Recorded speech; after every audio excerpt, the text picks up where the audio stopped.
Hello dear student, কেমন আছো? I hope প্রত্যেকে শুধু ভালো না, ভীষণ ভালো আছো। স্ক্রিনের ওপর একটা কোশ্চেন দেখা যাচ্ছে, তাই না? এই প্রশ্নটা আমরা মন দিয়ে পড়বো, বুঝবো, তারপর অঙ্কটা করার চেষ্টা করব। কি বলেছে দেখো, সমবাহু ত্রিভুজের প্রতিটি বাহু 2a সেন্টিমিটার, অন্তবৃত্তের ব্যাসার্ধ কত? দেখো, আমরা অনায়াসে করতে পারি। বাহু কতটা? বাহু কতটা? 2a। ছবি এঁকে দেখালে তোমাদের বুঝতে সুবিধা হবে। চলো আমি একটা ছবি অঙ্কন করে নিই। এই হচ্ছে সমবাহু ত্রিভুজ এ বি সি। এর মধ্যমা তিনটে অঙ্কন করে নিই ফটাফট করে। হ্যাঁ, এবার দেখো এটা কি? অন্তঃকেন্দ্র। হ্যাঁ, এবার অন্তঃকেন্দ্রের ব্যাসার্ধটা কি? এই এটার নাম দিচ্ছি ও, ও থেকে ডি পর্যন্ত, আর ও থেকে এখানটার নাম দিচ্ছি ই, ও থেকে ই পর্যন্ত, আর ও থেকে এখানটার নাম সি, ও এ পর্যন্ত, তাই না? এবার এই ব্যাসার্ধটা নিয়ে আমি কি করব? একটা কি করব? বৃত্ত অঙ্কন করব।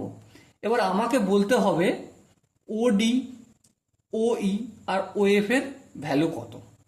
অন্তঃব্যাসার্ধ মানে ওডি, এবার যেহেতু এটা সমবাহু ত্রিভুজ সেই জন্যই ওডি ইকুয়াল টু ওই ইকুয়াল টু ওএফ হবে।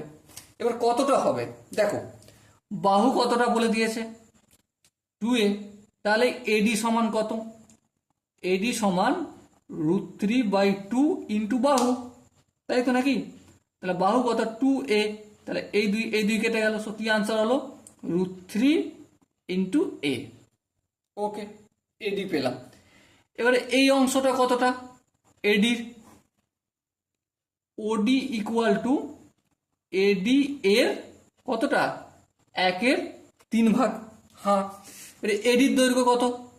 এডির দৈর্ঘ্য হচ্ছে আমাদের পেয়ে গেছি এখানে √3 ইন্টু এ, বেশ, ইন্টু 1/3।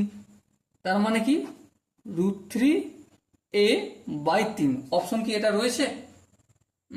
না, এটা নেই, এটা তো নেই। তাহলে কি করতে হবে? চলো ফটাফট করে আমি একটা কাজ করি। √3 ইন্টু এ করলাম, আর এই তিনটার মানে কি? √3 ইন্টু √3, এটা কেটে গেল, সো কি পেলাম? a/√3 centimetre. ওকে, দেখো এখানে যে চারটে অপশন আছে তার মধ্যে option B is the right answer.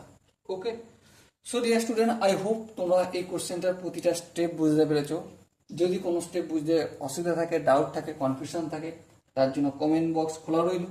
আর যদি বুঝে যাও তাহলে একটা লাইক, একটা শেয়ার আর একটা সাবস্ক্রাইব করে দিও। ওকে, সো দেখা হচ্ছে পরবর্তী সেশনে। ততক্ষণ পর্যন্ত ভালো থেকো, সুস্থ থেকো এবং জয় হিন্দ।